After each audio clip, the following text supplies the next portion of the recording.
এক যুবক এসে হাত পাতলো, বিষ্ণু ইসলাম আমার কিছু দেন। নবী বললেন, তুমি তো শক্ত সামর্থ্য মানুষ, বাসায় কি আছে বলো। সে বলে, আমার বাড়িতে একটা পানি খাওয়ার জগ আছে আর একটা চাদর আছে। বিষ্ণু ইসলাম বললেন, নিয়ে আস। সে নিয়ে আস। এবার বিষ্ণু ইসলাম চাদর আর জগ দুইটা নিয়ে সাহাবাদেরকে বললেন, মাইয়াশতারি হাযাইন, কে কিনবে? তো রাসূল সাল্লাল্লাহু আলাইহি ওয়াসাল্লাম তার চাদর আর জগটা নিলামে তুললেন, এই কে কিনবে?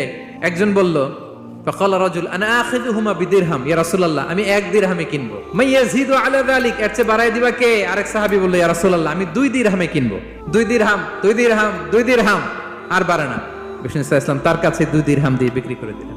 2 দিরহাম নিয়ে যুবককে বললেন, নাও, এই 1 দিরহাম দিয়ে কিছু খাবার কিনে তোমার ফ্যামিলিকে দিয়ে আস, আরেক দিরহাম দিয়ে একটা কুঠার কিনে নিয়ে আস।